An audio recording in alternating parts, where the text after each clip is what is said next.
ಹರೇ ಶ್ರೀನಿವಾಸ. ಸ್ನೇಹಿತರೆ, ಶ್ರಾವಣ ಮಾಸದಲ್ಲಿ ಯಾವ ಯಾವ ಹಬ್ಬಗಳು ಯಾವತ್ತು ಆಚರಣೆ ಮಾಡಬೇಕು ಅಂತ ನಿಮಗೆ ತಿಳಿಸ್ಕೊಟ್ಟೆ ನಿನ್ನೆ ವಿಡಿಯೋದಲ್ಲಿ. ಅದಕ್ಕೆ ಕೆಲವೊಂದು ಪ್ರಶ್ನೆಗಳು ಬಂದಿದೆ. ಆ ಪ್ರಶ್ನೆಗಳಿಗೆ ಇವತ್ತು ಉತ್ತರ ಕೊಡ್ತೀನಿ.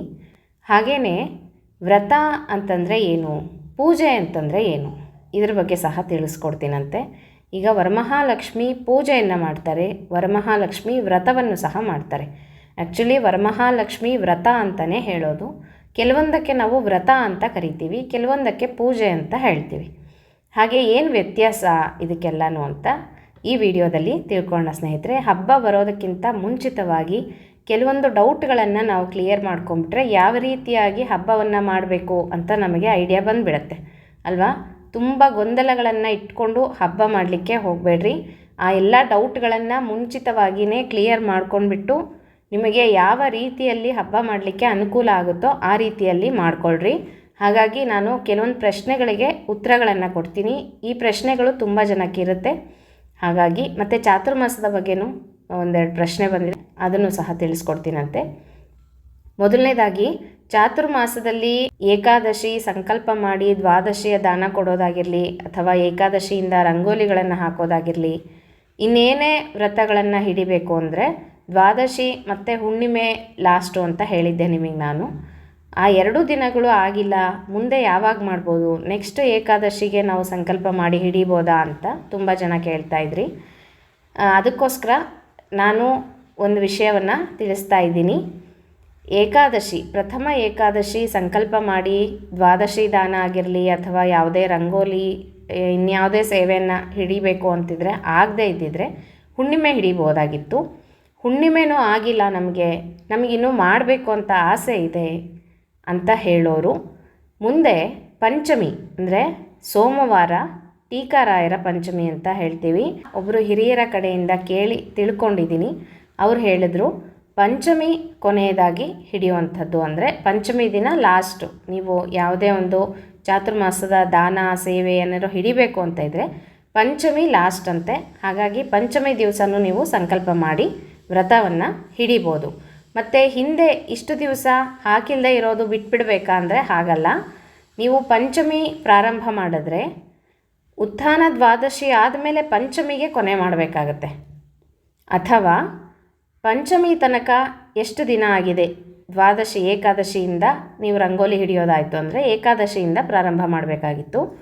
ಹಾಗೆ ಏಕಾದಶಿ ಪ್ರಾರಂಭ ಮಾಡಿಲ್ಲ ಆದ ಕಾರಣ ಈ 10 ದಿನಗಳದ್ದು ಮುಂದೆ ಹಾಕ್ಕೊತಾ ಹೋಗಬೇಕಾಗತ್ತೆ. ಅಂದರೆ ರಂಗೋಲಿ ಆಗಿದ್ದರೆ 2 ಪ್ರಕಾರವಾಗಿ ಹಾಕಿ ಮುಗಿಸ್ಬೇಕು. ಚಾತುರ್ಮಾಸದ ರಂಗೋಲಿ ಆಗಿರಲಿ, ಇನ್ಯಾವುದೇ ಸೇವೆ ಆಗಿರಲಿ. ಅಥವಾ ದ್ವಾದಶಿ ದಾನ ಕೊಡೋದಾಗಿತ್ತು ಅಂತಂದರೆ ಒಂದೇ ದ್ವಾದಶಿ ಮುಗಿದಿದೆ, ಹಾಗಾಗಿ ನೆಕ್ಸ್ಟ್ ದ್ವಾದಶಿಗೆ ನೀವು 2 ದಾನಗಳನ್ನು ಕೊಡ್ಬೋದು. ಈ ರೀತಿ ನೀವು ಯಾವ ಸೇವೆಯನ್ನು ಮಾಡ್ತಿರೋ ನೋಡಿಕೊಂಡು ಪಂಚಮಿ ತನಕ ಎಷ್ಟು ದಿನ ಆಗಿದೆ ಈ ದಿನದ್ದು ಎಕ್ಸ್ಟ್ರಾ ಹಾಕ್ಕೊಂಡು 2 ರೀತಿಯಲ್ಲಿ ಹಾಕ್ಕೊಂಡು ಮುಗಿಸ್ಬೋದು. ಉತ್ಥಾನ ದ್ವಾದಶಿಗೆ ಮುಗಿಸ್ಬೋದು.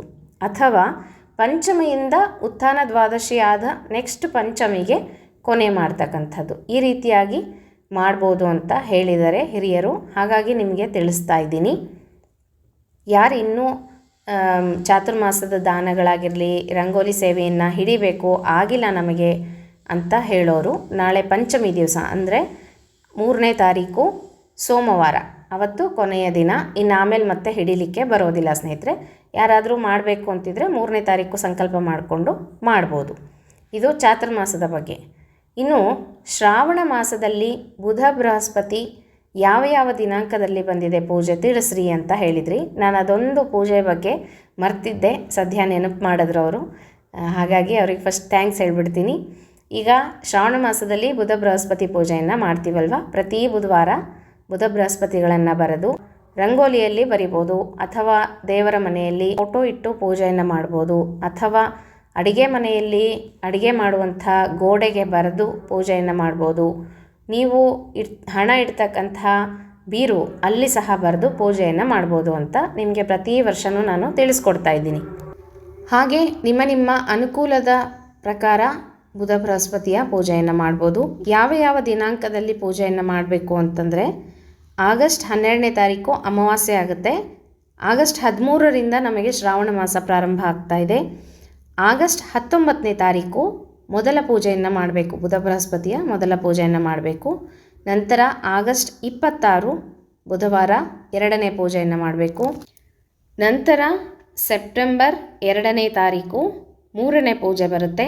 ಇನ್ನು ಸೆಪ್ಟೆಂಬರ್ 9ನೇ ತಾರೀಕು 4ನೇ ಪೂಜೆ ಬರುತ್ತೆ. ಹೀಗೆ 4 ಬುಧವಾರಗಳು ಶ್ರಾವಣ ಮಾಸದಲ್ಲಿ ಬಂದಿದೆ. ಹಾಗಾಗಿ 4 ವಾರನೂ ಬುಧ ಬೃಹಸ್ಪತಿಯ ಪೂಜೆಯನ್ನು ಮಾಡಬೇಕು. ಪೂಜೆಯನ್ನು ಹೇಗೆ ಮಾಡಬೇಕು ಅಂತ ನೆಕ್ಸ್ಟ್ ವಿಡಿಯೋದಲ್ಲಿ ನಿಮಗೆ ತಿಳಿಸ್ಕೊಡ್ತೀನಿ ಸ್ನೇಹಿತರೆ. ಈ ರೀತಿಯಾಗಿ ಶ್ರಾವಣ ಮಾಸದಲ್ಲಿ ಮಾಡ್ತಕ್ಕಂತಹ ಬುಧ ಬೃಹಸ್ಪತಿಯ ಪೂಜೆಯ ದಿನಾಂಕಗಳನ್ನು ತಿಳಿಸಿದ್ದೀನಿ. ಇನ್ನು ಒಬ್ಬರು ಪ್ರಶ್ನೆಯನ್ನು ಕೇಳಿದ್ರಿ, ಹುಣ್ಣಿಮೆ ದಿವಸ ಬೆಳಗ್ಗೆ ವರಮಹಾಲಕ್ಷ್ಮಿ ಪೂಜೆ ಮಾಡಿ ಸಾಯಂಕಾಲ ಸತ್ಯನಾರಾಯಣ ಪೂಜೆ ಮಾಡ್ಬೋದಾ ಅಂತ ಕೇಳಿದ್ರಿ. ದಯವಿಟ್ಟು ಆ ಥರ ಮಾಡಬಾರ್ದು ಸ್ನೇಹಿತರೆ.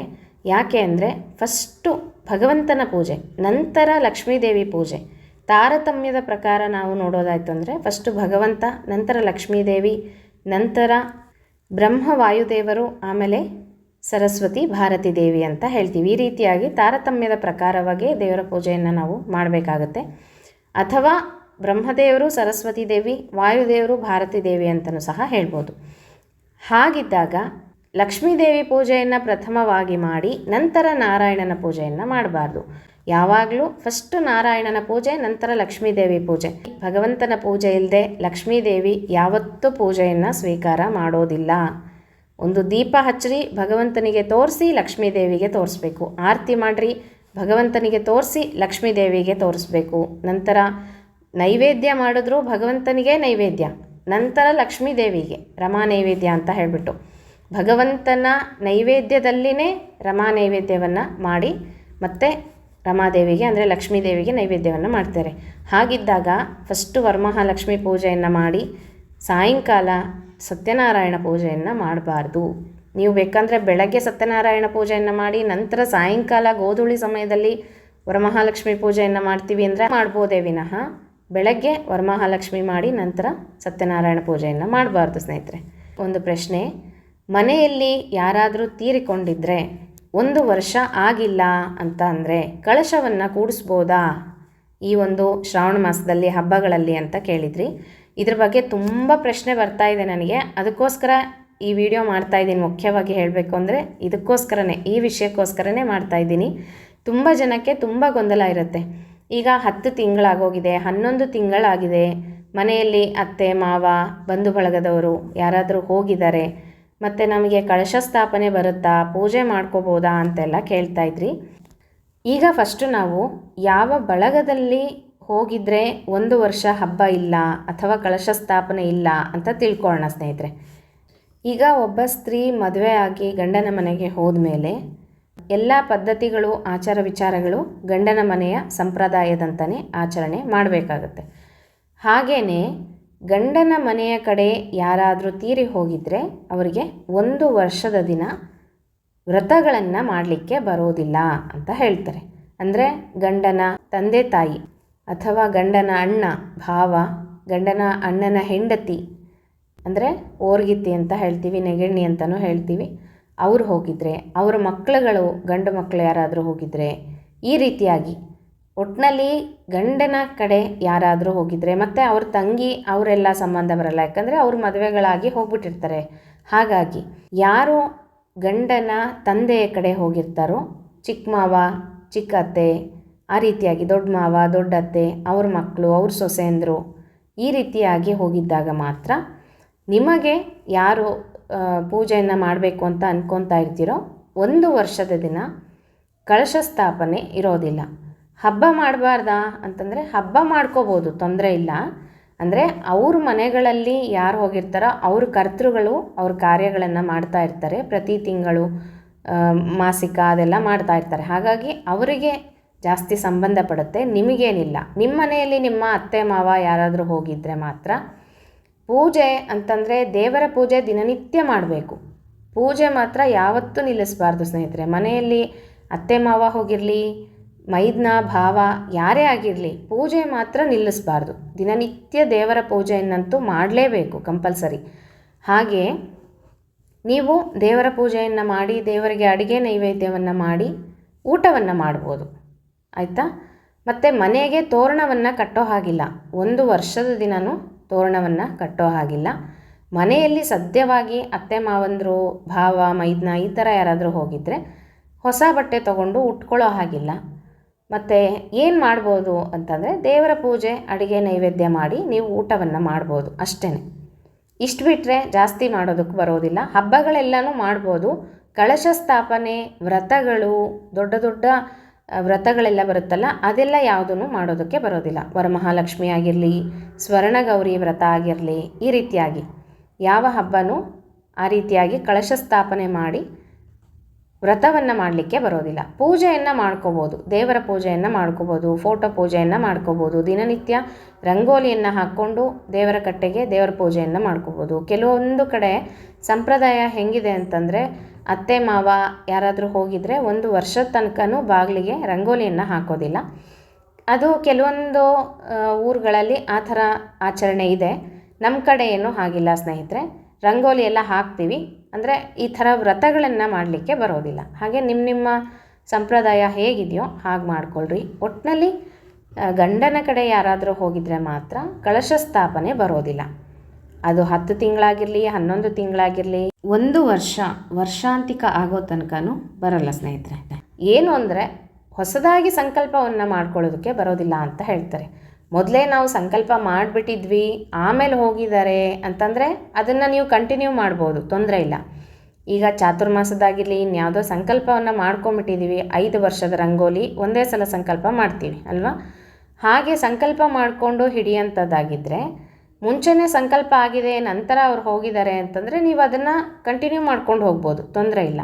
ಹೊಸದಾಗಿ ಸಂಕಲ್ಪ ಮಾಡಿಕೊಂಡು ವ್ರತಗಳನ್ನು ಹಿಡಿಯೋದಾಗಿರಲಿ, ಯಾವುದಾದ್ರೂ ಒಂದು ಪೂಜೆಗಳನ್ನು ಹಿಡಿಯೋದಾಗಿರಲಿ, ಅದು ಮಾಡಬಾರ್ದು ಅಂತ ಶಾಸ್ತ್ರ ಹೇಳುತ್ತೆ. ಈ ರೀತಿಯಾಗಿ ನಿಮ್ಮ ಮನೆಗಳಲ್ಲಿ ನೋಡ್ಕೊಳ್ರಿ. ಆ ರೀತಿ ಯಾರಾದರೂ ಹೋಗಿದರೆ ವ್ರತ ಮಾಡಲಿಕ್ಕೆ ಬರೋದಿಲ್ಲ.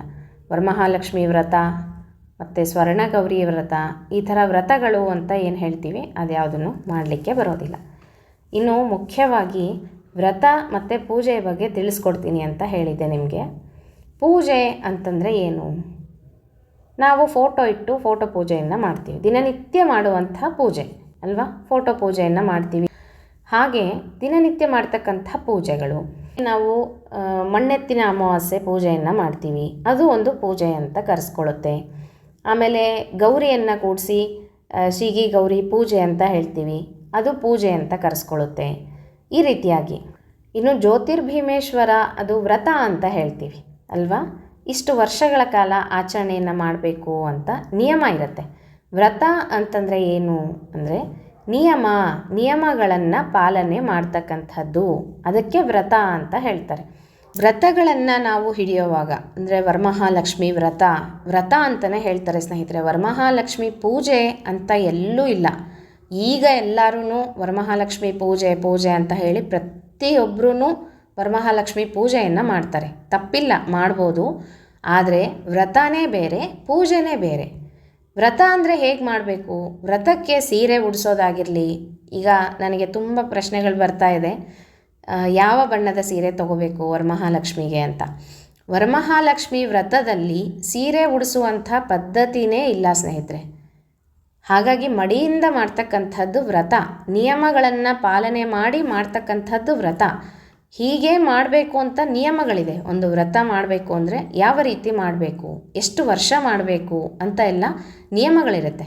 ಹಾಗೆ ಈಗ ಸ್ವರ್ಣಗೌರಿ ಮಾಡಬೇಕು ಅಂದರೆ 16 ವರ್ಷದ ವ್ರತ. ಅದು 16 ವರ್ಷ ವ್ರತವನ್ನು ಮಾಡಿ ಉದ್ಯಾಪನೆಯನ್ನು ಮಾಡಿ ಬಿಟ್ಬಿಡೋದಲ್ಲ, ಹಾಗೆ ಕಂಟಿನ್ಯೂ ಮಾಡ್ತಾ ಹೋಗೋದು. ಮತ್ತು ವರಮಹಾಲಕ್ಷ್ಮಿ 9 ವರ್ಷಗಳು ಮಾಡಬೇಕು ಅಂತ ಇದೆ. ಆ ರೀತಿಯಾಗಿ ಈಗ ಜ್ಯೋತಿರ್ಭೀಮೇಶ್ವರ ವ್ರತನೂ ಅಷ್ಟೇ, 9 ವರ್ಷ ಮದುವೆ ಆದಮೇಲೆ ಮಾಡಬೇಕು ಅಂತ ಹೇಳ್ತೀವಿ. ಮತ್ತು ಮಂಗಳಗೌರಿ ವ್ರತ ಅದೂ ಅಷ್ಟೇ, 5 ವರ್ಷಗಳ ಕಾಲ ಮಾಡ್ತಕ್ಕಂಥದ್ದು ಮದುವೆ ಆದಮೇಲೆ. ಈ ರೀತಿಯಾಗಿ ವ್ರತ ಅಂತ ನಾವು ಏನು ಹೇಳ್ತೀವಿ, ನಿಯಮಗಳನ್ನು ಒಳಗೊಂಡಂಥದ್ದು. ಹೀಗೆ ಮಾಡಬೇಕು ಅಂತ ನಿಯಮಗಳಿದೆ.